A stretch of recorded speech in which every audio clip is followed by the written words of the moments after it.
I used to believe that the way you love someone writes itself into their bones. That memory holds warmth like cotton does scent. That if you gave enough, waited long enough, and stayed soft, someone would come back for you. I used to stand by the front window in the morning, looking past the hedge line for my son's car, imagining it turning into the driveway like it did when he was younger, when he still brought me daisies from the gas station, crumpled in his palm, and whispered apologies when he forgot Mother's Day. I still remember the last bouquet. The color pinkish something, maybe carnations, but the way he had written my name on the card, just Mom, like always, but the O was shaped like a heart. He was 23 then. His voice was still half boy, half man, and even though he towered over me by then, he still bent his head when I brushed the hair from his forehead. Time pulls people upright like that away from you, but I stayed small for him. Made room, always. That January, the year I turned 70, he started talking about the house. He didn't call it that, of course, not then. He said, your place or the old place, like it was a beloved sweater that didn't quite fit anymore.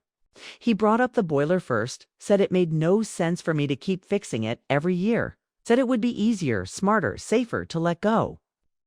He used those words, easier, smarter, safer, like I was a project plan, not a mother, but then. He kissed my cheek and told me I could come live with them, said it gently. Said they had the guest room cleared out already, and I believed him. I wanted to believe him. I started folding things differently that week. Towels into thirds, not quarters, because that's how his wife liked them. Seen her do it at White. Christmas, lips tight, redoing the stack I'd made. She hadn't said anything. She rarely did. Just smiled that soft, distant smile of hers and whispered to my son in the hallway. I didn't need to hear the words to know I'd done something wrong. Still, I adjusted. I packed one suitcase just to see if I could, just to practice. I folded my wedding dress into tissue paper again. Hadn't worn it in 52 years, but I couldn't throw it away. The lace was yellowing, but it held stories no one else remembered. Like how I'd tripped on the front steps of the church, and my husband had caught me by the elbow and laughed under his breath, calling me a runaway bride. How later that night we'd eaten leftover cake on the kitchen floor because the fridge had broken and we didn't want to waste a bite. The house held those stories too. The marks on the doorframe where we'd measured our son's height, little pencil notches with dates beside them. The nail near the pantry door where I used to hang his backpack every afternoon. The kitchen drawer full of batteries and paper clips. And the birthday candles I never used. But I started believing maybe it was time. Maybe the house was too much. Maybe I was being sentimental. Maybe they were right. It would be easier to live with family, to be surrounded, to share meals, to hear footsteps upstairs again. He promised me Sundays. He said they'd do pancakes every week, like when he was little, that I'd help with. The baby when they had one. That they'd paint the guest room a soft sage color. And I could bring whatever I liked, even the rocking chair. That chair meant something. My husband bought it when I was pregnant. It sanded the arms smooth himself. It still creaked in the same spot when I rocked too far back. My son had once fallen asleep in my arms in that very chair, his tiny fingers curled into my sweater.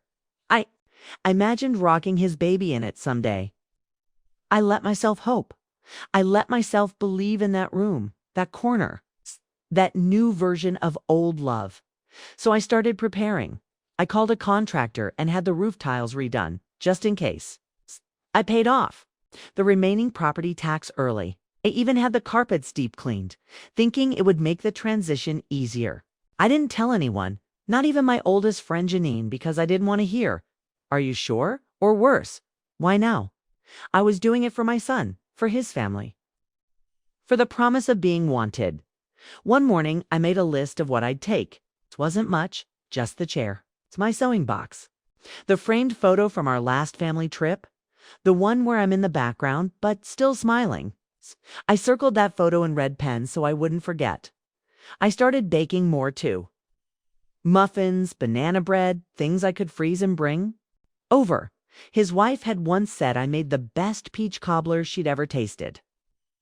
That stayed with me, even if it had come with a sigh.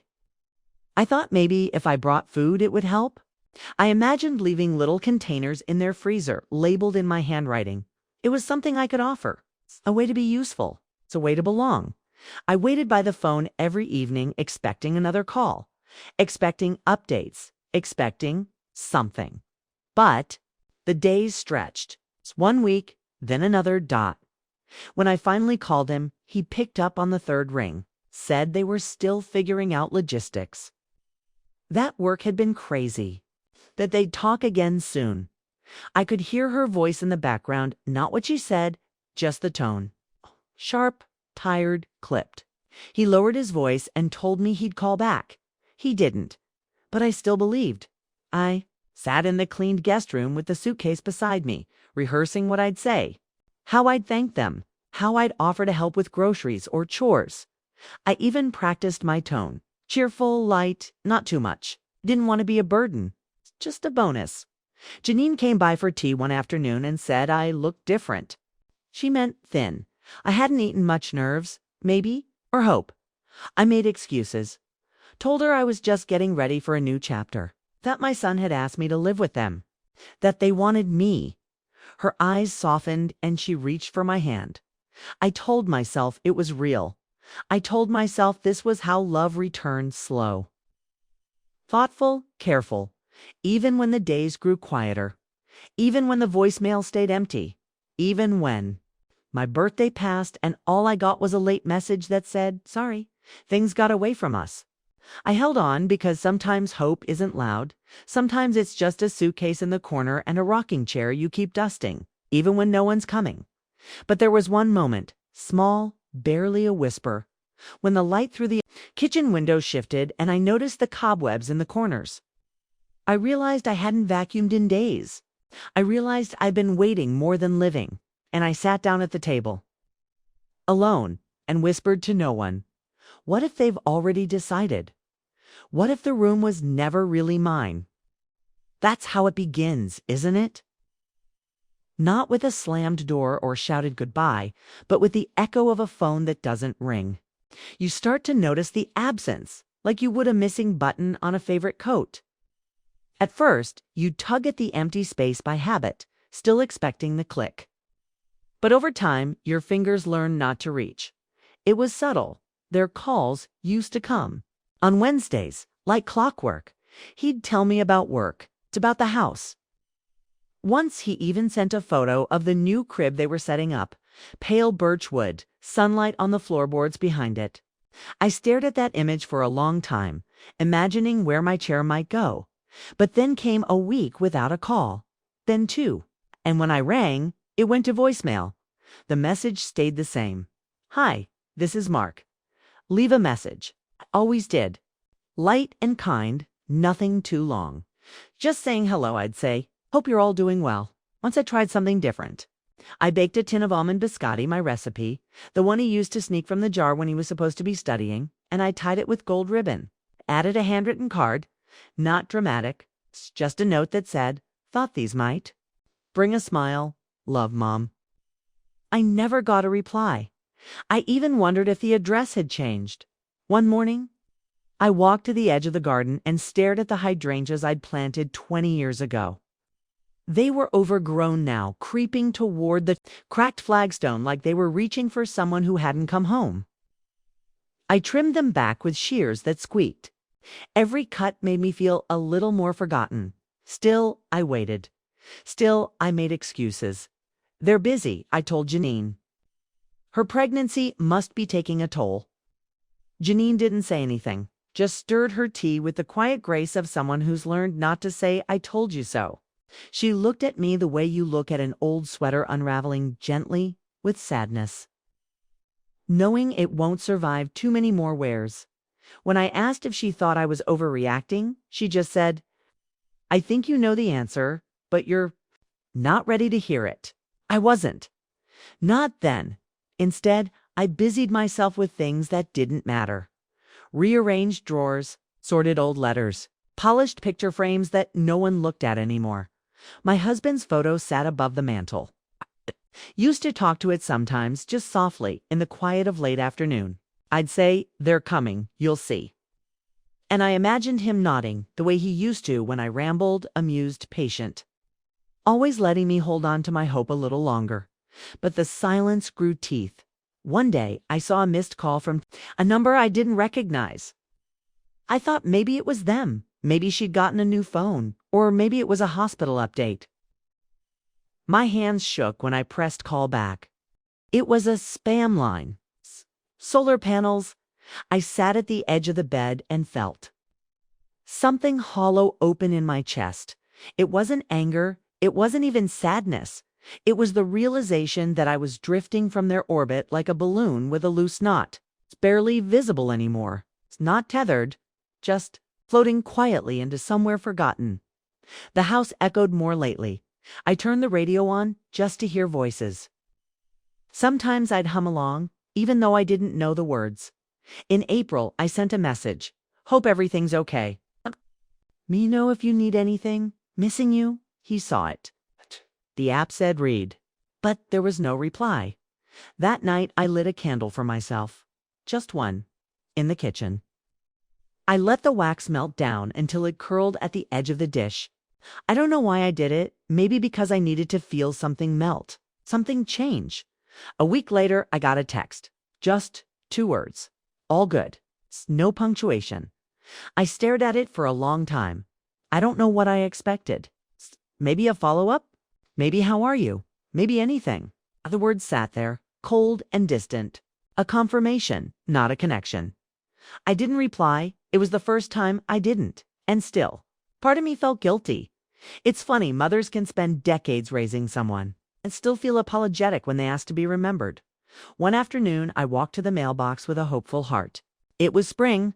The lilac bushes were blooming. The air had that fresh scent, wet earth, and something new. For a moment, I believed there'd be a letter. Or a baby announcement. Something there was just a water bill and a coupon for adult. Vitamins. No return address. No familiar handwriting. I pressed my thumb against the envelope anyway, hoping for warmth. You know, it's strange the things we keep doing. I kept 3 mugs beside the kettle, even though no one came for tea anymore. I kept making enough rice for 2. I still recorded their favorite show on the old DVR as if someday they'd visit and want to catch up. But even memories grow dust. The last time I called him, I heard laughter in the background. A group of people. I thought maybe it was a baby shower. Maybe I'd finally be told something. I waited for him to tell me. Instead, he said, I'll call you back. We're kind of in the middle of something. And he hung up. He never called back. That was the moment the silence stopped being soft. It turned sharp. Like a wire stretched too tight across a gap. I touched the receiver with my fingertips for a long time, as though I might still feel the echo of his voice. But all I felt was cold plastic. That night I sat on the porch. No lights, just the dark and me. The wind moved through the trees like it was whispering a secret I already knew. That love, unreturned, begins to sound a lot like absence. And that absence has a weight. Not like grief, but like water. It soaks through everything slowly, and if you're not careful, you stop noticing you're wet. I looked out across the yard. I could almost see the boy he used to be running through the grass with a plastic sword, yelling that he'd protect me from dragons. I used to believe him. I used to believe I mattered enough to be remembered. But even dragons grow old. Even knights get distracted. So I whispered his name once, just to the air, and the air didn't answer. It didn't come all at once. I wish I could say it was a single moment, a loud betrayal, a door slammed, a confession shouted, something clean and obvious. But that's not how it happens when you're being erased. It happens like dust gathering on a mirror, slow, soft, and unnoticed, until one day you can't see yourself in it anymore. It was a Sunday afternoon, I remember, because the church bells had just finished echoing across the neighborhood. And I'd made a pot of tea that went cold while I waited for a phone call that never came. Again, I was scrolling through my phone, something I rarely did for long. The screen always felt too bright, too eager, but that day I opened Facebook.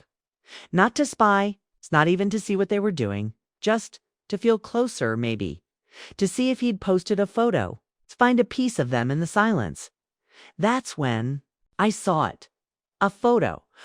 My daughter-in-law, standing in front of a new white kitchen. It was modern, gleaming, the kind with an island and marble counters. She was smiling, holding a coffee mug, her belly showing in soft profile.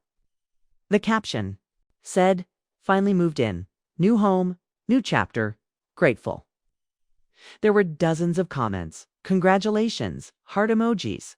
Someone asked who helped with the down payment. She replied, "Family support, we're so lucky." My tea had gone stone cold, but I didn't notice until I took a sip and nearly choked on it. Family support. I stared at the words. I read them. Again and again until the screen blurred. Then I went back to my bank records. I hadn't looked closely in a while. I always trusted the system, trusted them. There it was. Transfers. Quiet ones.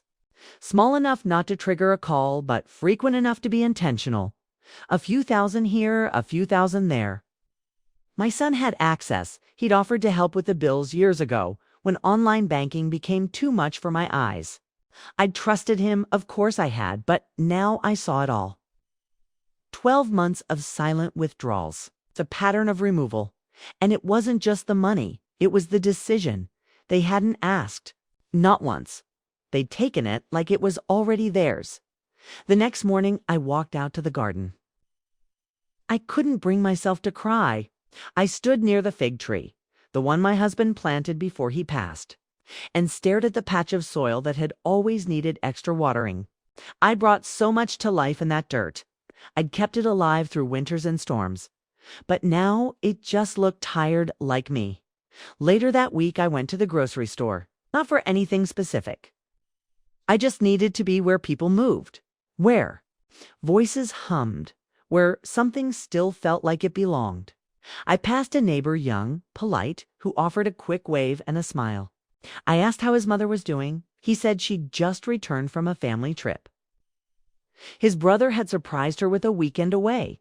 She cried when she saw the hotel room, he said. Said it made her feel seen. That word stayed with me. Seen? I came home and looked around. No one had seen me in months. Not really.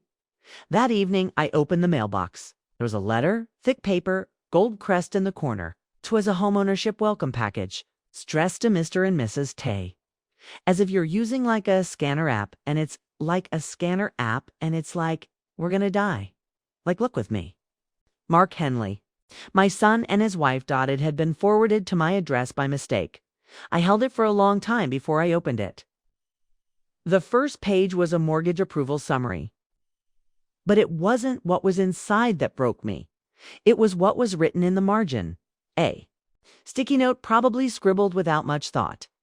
Glad we didn't have to go through a lender, thanks to Mom. I didn't know who had written it. Her handwriting, maybe? Slanted, neat dot. It didn't say thanks, Mom. It said thanks to Mom, as if I were a silent account, an invisible checkbook. I pressed the sticky note to the fridge that night. Just for a moment. Like proof dot, and then I took it down, slowly folded it, tucked it in the drawer with the warranties and the tax slips. The next day, I went looking for something. I don't even know what. I just wanted to understand when the shift had started. When did I stop being part of their lives and become a funding source? I opened my son's old bedroom closet. It still had his Boy Scout badges in a shoebox, a few soccer trophies, an old math workbook. I flipped through the workbook and found a note I had once written in the margin. Proud of you, always. Keep going.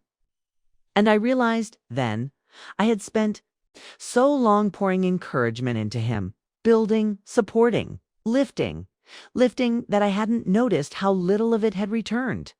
I was proud of him when he tied his shoes, when he learned to drive, when he got his first job. But he wasn't.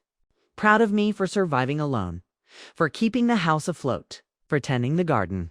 For being here, I was convenient, I was foundational, I was never celebrated. Later that week, found another photo, Instagram. This time, they were having a gender reveal, blue powder in the air, laughter, matching shirts. Everyone was there. Everyone. Except me. Even her cousin from out of state had flown in. I hadn't even known she was pregnant again. The silence was no longer an accident. It was deliberate. I stared at the photo for what felt like hours. I studied every face, looked for signs, clues, a glance that might say we should have called her. But there was nothing, just smiles, just joy built on what they had taken from me. I powered off the phone and sat in the hallway. No lights, no sound, and for the first time I felt it settle fully into my chest, the truth that they had moved on, not with me, but past me. Not only had they taken what I'd given, they had forgotten the giver entirely. I sat there for a long time, long enough for the shadows to change shape. And when I stood, my legs stiff and my heart heavier, I whispered just once, no more. I didn't plan it. I don't think anyone ever does. You carry this silence with you so long, it becomes part of your spine, and then one day it breaks. Not loudly, not with tears, but with a sentence you never thought you'd say. And one you can't take back once it's out. It was a Tuesday, I remember, because the bread was still warm from the oven. And I had wrapped up 2 loaves, one for Janine, one I was going to freeze. Was wiping the counter when the phone buzzed, startling me. It was him, my son, after weeks, months. Just his name on the screen made something loosen in my chest. Foolish, I know. But hope doesn't always get smaller just because someone shrinks your place in their life.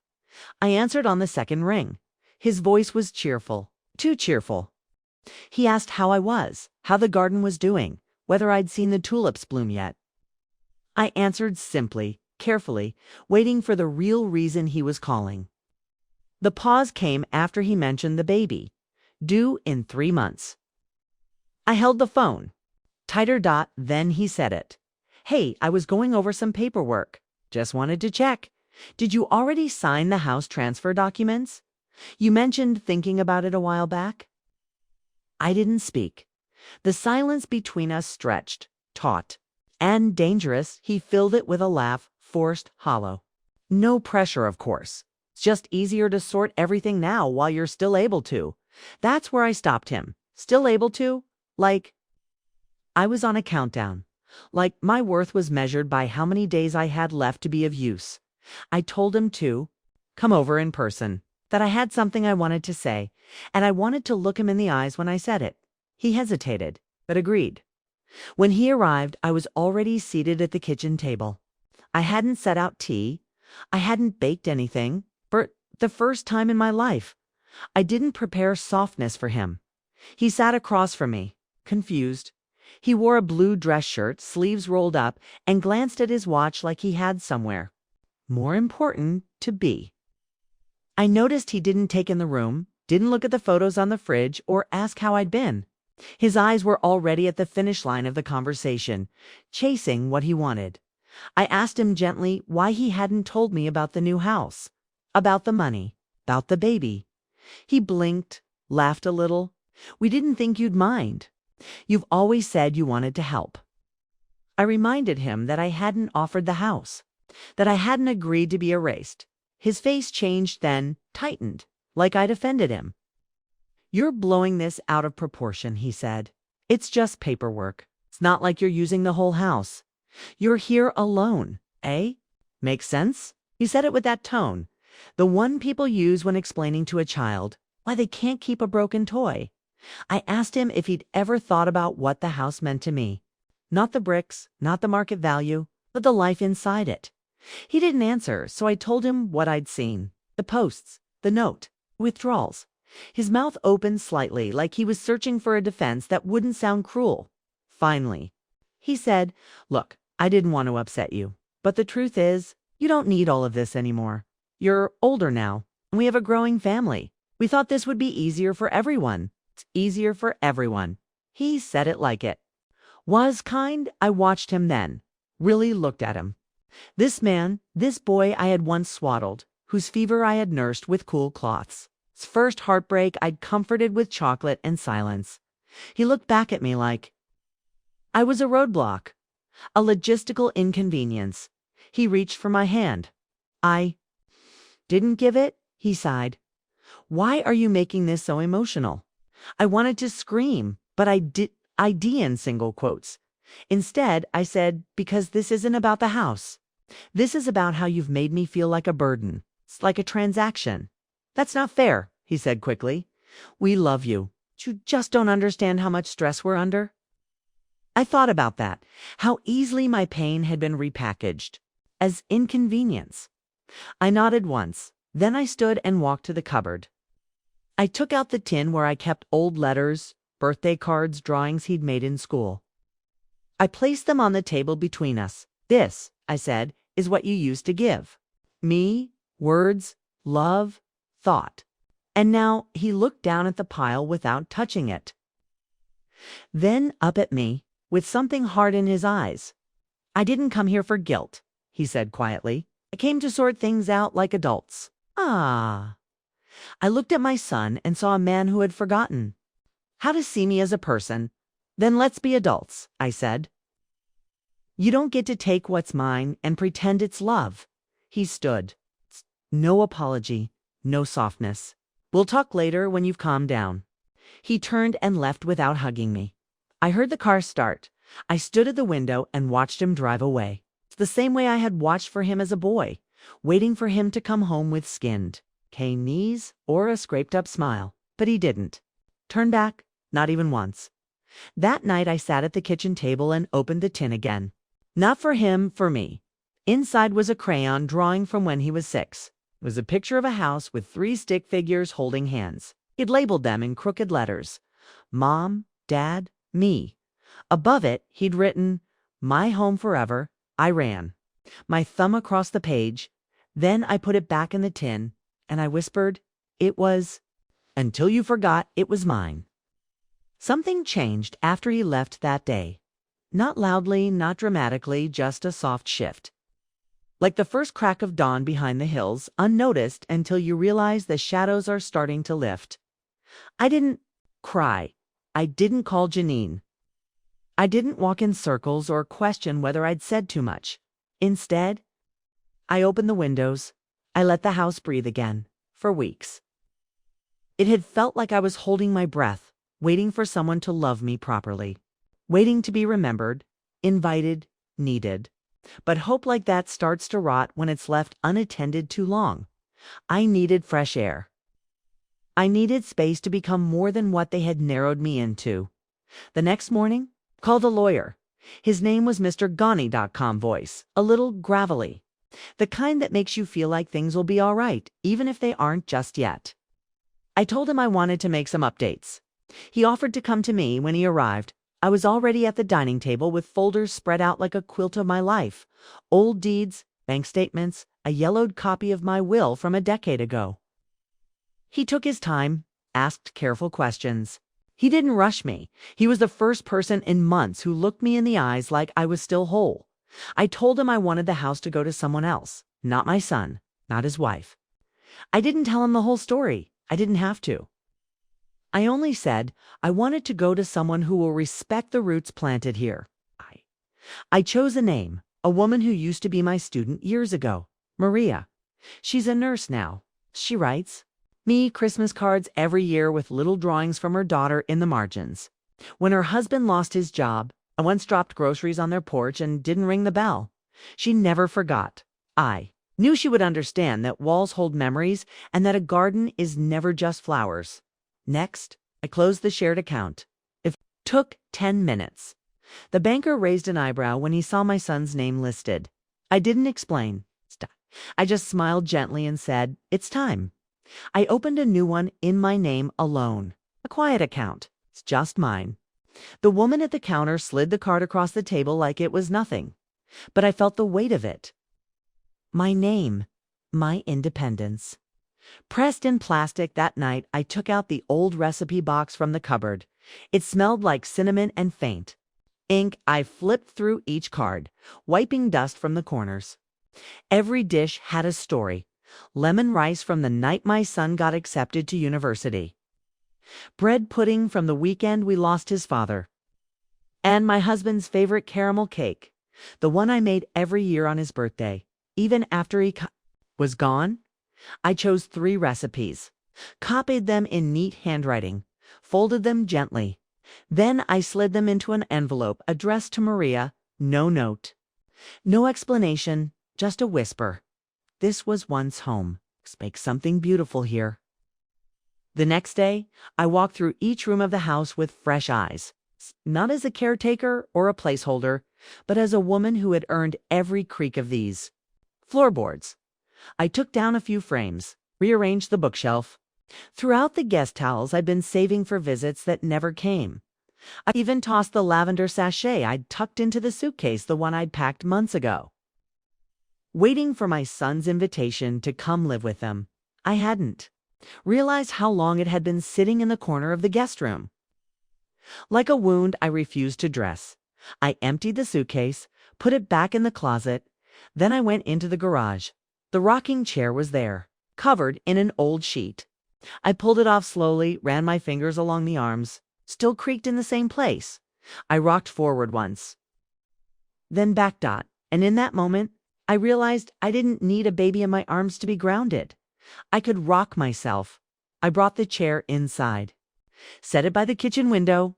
From there, I could see the hydrangeas blooming, wild and unruly. It's just how I liked them. Later that week, went to the market. I wore the lipstick I hadn't touched in a year. Deep plum, the one my husband used to say made me look mysteriously powerful. I bought myself roses, not because anyone would see them, but because the kitchen looked better with life in it. The florist asked if they were for someone special. I said, yes, for someone. Finally, worth a bloom. I walked home with the flowers tucked under my arm, the stems poking gently against my sweater, reminding me I was still alive, still here, still choosing. That weekend, I changed the locks. Not out of fear, but because the house was no longer open. To anyone who didn't knock on Sunday, Janine came by. I poured her tea and told her what I'd done. She didn't speak at first, then she smiled, not wide, but knowing. It suits you, she said, nodding at the rocking chair. The woman who finally remembered she owns her own time. I let that settle between us like steam. After she left, I walked back to the chair, sat down, and watched the light pour through the window in soft, slanted rays. I thought of my son then, not with pain, but with distance. Like a chapter already. Turned, the last thing I did was open the envelope from the attorney. The new documents, the new will. The new directions. I held them in my lap like an old quilt, stitched with new thread. I thought I'd feel sad, but I didn't. I felt done, not defeated, not bitter, just done. Like a woman who has emptied the suitcase, opened the window, and found the room finally. Quiet enough to hear herself think it started with the simplest thing. I unplugged the landline. I know that sounds small, but that phone had been a lifeline for years, ringing with my son's updates, her clipped greetings, the occasional just checking in. But lately, it had rung only for promotions, surveys, and once, ironically, a senior care agency, asking if I needed help managing my estate.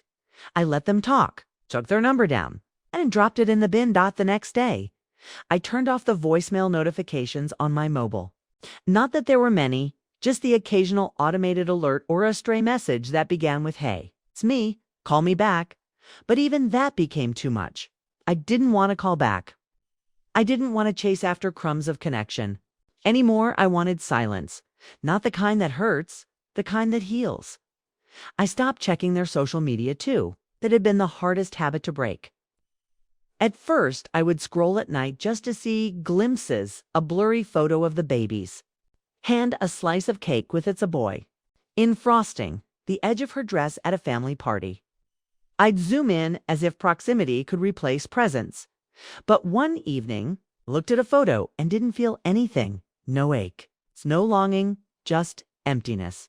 That was the last time I opened the app. Instead, I started walking, early morning, before the neighborhood stirred, when the air was cool and the dew still clung to the grass. I'd walk without direction, letting my feet choose the turns. I found a bench near the community pond and sat there for hours one Thursday. just watching the geese quarrel over breadcrumbs and feeling the wind against my knuckles. No one called, no. One texted, and I didn't mind. I bought a new phone, a simple one. No apps, no social feeds, just numbers I chose. I didn't share it with them. I didn't leave a trail. That weekend, I packed a small overnight bag. Not the big suitcase that one was too full of old hopes. This one was light. Just a few things. 2 blouses, 1 soft shawl, a bottle of rosewater, and a paperback novel I'd never finished. I locked the door behind me and left a note for Janine tucked under her porch mat. Gone for a few days. No emergency, just reclaiming my breath. I stayed in a small rental cottage by the sea. Nothing fancy, just whitewashed walls, faded curtains, and a bed that smelled of clean cotton. There was a kettle, a tiny window with a view of salt-thrashed grass, and silence so pure it made my shoulders drop for the first time in years. I made tea in the mornings, wrote long thoughts in a notebook I hadn't touched since my husband passed. Once I wrote, "I am not lost. I am simply no longer waiting to be found." I didn't tell anyone where I was. I didn't check if they noticed. And when I returned 4 days later, nothing had changed. And that was the part that finally set me free. No missed calls, no messages, no footsteps on the porch. Just the house exactly as I'd left it that night. I took the spare keys and wrapped them in newspaper. I placed them in an old envelope and wrote across the front, "No longer in use." Then I tucked it in the back of the drawer where I used to keep their birthday cards. The next morning, I went to the bank and removed his name from every remaining. Record the manager asked if I wanted to list a backup contact. I said no. If something happened to me, I wanted the silence to carry forward. I wanted my choices to stand unshaken, even in absence. I stopped returning messages. I stopped opening emails from them at first. The silence on their end continued, but then came the shift. The texts, short, hesitant. "Hey, Mom, everything okay?" A day later, "We were just thinking about you. Let us know if you need anything." Then, after a week of no response, "Can we come by?" I didn't answer, not out of cruelty, but because I had already visited the place, where their presence used to live inside me and found it hollowed. Sometimes the most powerful boundary isn't a wall. It's a locked door you don't hear them knocking on. One afternoon, I saw his car drive by. He didn't stop. Maybe he didn't know what to say. Maybe he didn't recognize the version of me who no longer opened the blinds just in case. Janine asked if I was sure. If this was what I really wanted, I told her yes. "They've left me before," I said, "but this time I left them back." That Sunday, I went through every drawer and cabinet, not too tidy to reclaim. I took down photos, boxed up memories, threw out mugs with chipped handles, and anything that smelled of guilt. I kept only what I loved. A scarf from Florence, a seashell my husband once gave me, the rocking chair, the recipe box. I made space. I started living only in rooms that loved me back. And when a letter came a few weeks later, a pale blue envelope in my son's handwriting, I placed it on the table and let it sit there 3 days, unopened. I didn't want to read apologies written too late. I didn't need explanations that arrived long after the trust had packed its bags and gone. Eventually, I slid it into the fire. It burned quickly, like it was never meant to stay. Now, the phone stays silent most days. The door stays closed, and I stay whole. I water the garden. I talk to the birds. I sleep deeply. I breathe fully, and when I look at the path that led me here, from the waiting to the erasure to the discovery, it's the quiet rage that melted into clarity. I do not grieve. I do not wish. I do not ache. I simply continue. Without them, it has been 1 year. 4 seasons passed, each one quieter than the last. And in their quiet, something beautiful happened.